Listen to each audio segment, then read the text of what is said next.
అయితే పరిశుద్ధ గ్రంథంలో లూకాసు వార్త 1వ అధ్యాయము 42వ వచనంలో ఇలాగ రాయబడి ఉంది. ఎలిజబెత్ మాట్లాడుతూ ఒక చక్కటి మాట తెలియజేసింది. స్త్రీలలో నీవు ఆశీర్వదింపబడిన దానవు, నీ గర్భఫలము ఆశీర్వదింపబడును అని లూకాసు వార్త 1వ అధ్యాయము 42వ వచనంలో వ్రాయబడి ఉంది.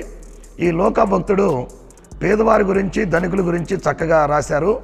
అలాగే స్త్రీల గురించి ఎక్కువగా ప్రస్తావన చేశాడు.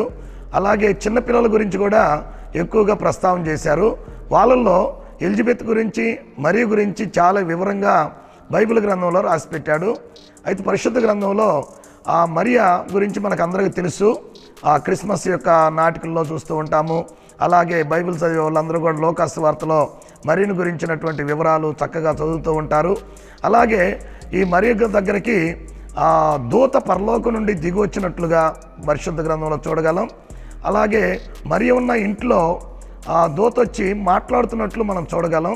ఆ మాటల్లో నువ్వు గర్భవతి అవుతావు అంటంతో మరి ఆశ్చర్యపోయి నాకు పురుషుని ఎరగని దాన్ని ఇది ఎలాగ జరుగును అని అంటే, పరిశుద్ధాత్మ నీ మీదకి వచ్చును, సర్వోన్నతుని శక్తి నిన్ను కమ్ముకొను, పుట్టబోవు శిశువు పరిశుద్ధుడై దేవుని కుమారుడు అనబడతాడు, ఆయన మరి దావీదు వంశాన్ని ఏలుతాడు అనేటువంటి చక్కటి మాటలు మనం చూడొచ్చు.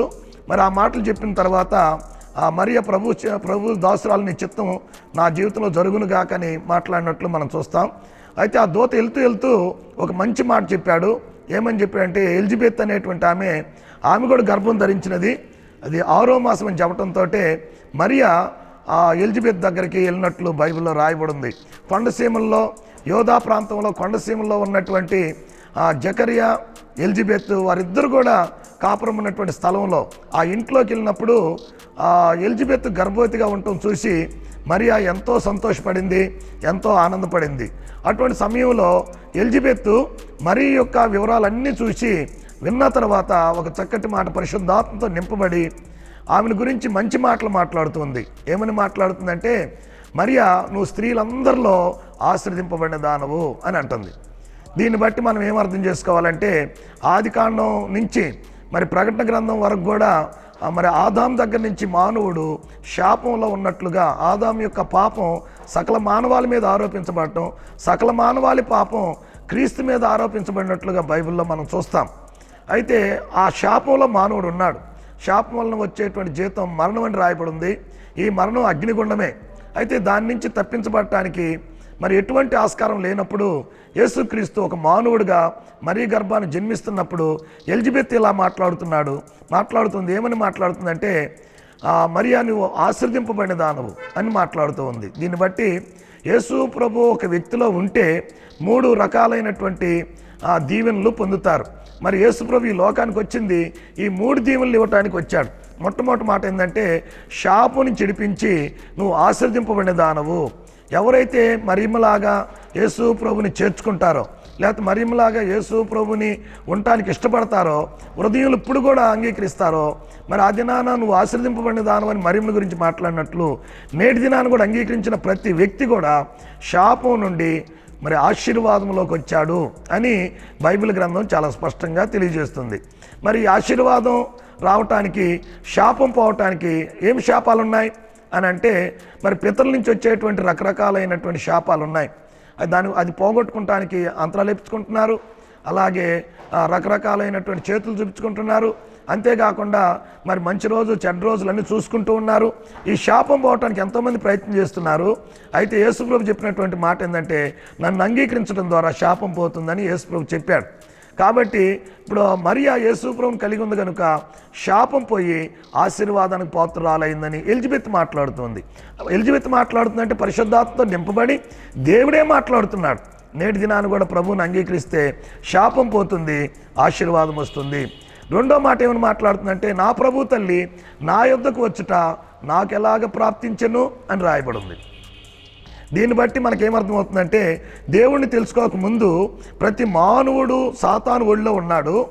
అయితే యేసుప్రభు ఈ లోకానికి ఎందుకు వచ్చాడంటే, ఆ సాతాను ఒడిలో నుంచి మనిషిని విడిపించి, లేకపోతే అపవాది చేతిలో నుంచి విడిపించి, అపవాది క్రియల నుంచి విడిపించి దేవుని బిడ్డగా చేసుకుంటానికి వచ్చాడు. అందుకనే ప్రభు దాసురాలు నా ఇంటికి వచ్చుట నాకు ఎలాగ ప్రాప్తించను అని ఎలిజబెత్ మాట్లాడుతూ ఉంది. దీన్ని బట్టి మనకి ఏమర్థమవుతుందంటే నేటి దినాన కూడా మనందరం సాతాను బిడ్డలుగా ఉన్నాము, అపవాది పిల్లలుగా ఉన్నాము. కానీ యేసు ప్రభు ఈ లోకంలోకి వచ్చాడని ఎవరైతే అంగీకరిస్తారో వారందరూ దేవుని పిల్లలుగా చేసుకుంటానికి యేసు ప్రభు ఈ లోకానికి వచ్చాడు. అయితే మూడవ మాట ఏంటంటే యేసు ప్రభు ఇంకెందుకు వచ్చాడు ఈ లోకానికి అంటే ఆమె అంటుంది, నీ మాట నీ శుభవచనం వినగానే నా గర్భంలోని శిశువు ఆనందంతో గంతులు వేసినని మాట్లాడుతుంది. దీన్ని బట్టి మనకి ఏమర్థమవుతుందంటే యేసు ప్రభు ఎందుకు వచ్చాడు ఈ లోకానికంటే ఇదిగో మరియా ఆనందంగా ఉన్నది అనేటువంటి ఆ శుభవచనం విన్నప్పుడు ఎలిజబెత్ కూడా ఆనందిస్తూ ఉంది. జాయినెస్ అనేటువంటిది బైబిల్ వాక్యం చాలా స్పష్టంగా తెలియజేస్తుంది. మనం అనుభవిస్తాం, ప్రభు లోనికి వస్తే ఇతరులకు కూడా మన వలన ఆనందిస్తారు. నేను యేసు ప్రభువుని నమ్ముకోకముందు మరి మా అన్నయ్యలందరూ నన్ను అంటే బూతులు మాట్లాడేవాడని, లేకపోతే ఇతరుల మీద తిట్టేవాడని, లేకపోతే ఒక రకంగా దిగుల్లో ఉన్నారు. మా నాన్న కూడా దిగుల్లో ఉన్నాడు. కానీ నేను ఎప్పుడైతే యేసు ప్రభువుని అంగీకరించానో అప్పటి నుంచి మా అన్నయ్యలు నన్ను చూసి ఆనందించారు, ఇప్పుడు కూడా ఆనందిస్తూ ఉన్నారు. అంటే దీన్ని బట్టి మనకి ఏమర్థమవుతుందంటే దేవుని తెలుసుకోకముందు ప్రతి మానవుడు అతను దుఃఖంలో ఉంటాడు, ఇతరులు కూడా వాళ్ళని చూసి దుఃఖంలో ఉంటారు. కానీ ప్రభువుని అంగీకరించిన తర్వాత యేసు ప్రభు ఎవరు హృదయంలో అయితే జన్మిస్తాడో వాళ్ళు ఆనందంగా జాయినెస్ ఉంటుంది, పక్కంటోళ్ళకు కూడా మన నుంచి ఆనందం వస్తుంది. దీన్ని బట్టి మనకి ఏమర్థమవుతుంది, యేసు ప్రభు వచ్చింది ఒకటి బ్లెస్సింగ్ ఇవ్వటానికి, అంటే కర్ష్ అనేటువంటి తీసివేసి షాప్ అనేటువంటి తీసివేసి ఆ బ్లెస్సింగ్ ఆశీర్వాదం ఇవ్వటానికి యేసు ప్రభు వచ్చాడు. ఇంకా రెండవది యేసు ప్రభు ఈ లోకానికి ఎందుకు వచ్చాడు అని బైబిల్ చెబుతుందంటే చక్కటి మాట ఇలా రాయబడి ఉంది, నా గర్భంలోని శిశువు ఆనందంతో గంతులు వేసినని ఉంది. జాయినెస్ ఇవ్వటానికి అంటే షారో ఆ దుఃఖం అనేటువంటిది తీసివేయటానికి యేసు ప్రభు ఈ లోకానికి వచ్చాడు. మరి అటువంటి ఆ యేసు ప్రభు నువ్వు కూడా అంగీకరించగలిగితే నీకు ఆశీర్వాదం వస్తుంది. అంతేకాకుండా నీవు నుంచి అనేక మంది కూడా ఆనందిస్తారు. అట్టి కృప ప్రభు మనకు అనుగ్రహించును గాక. ఆమెన్.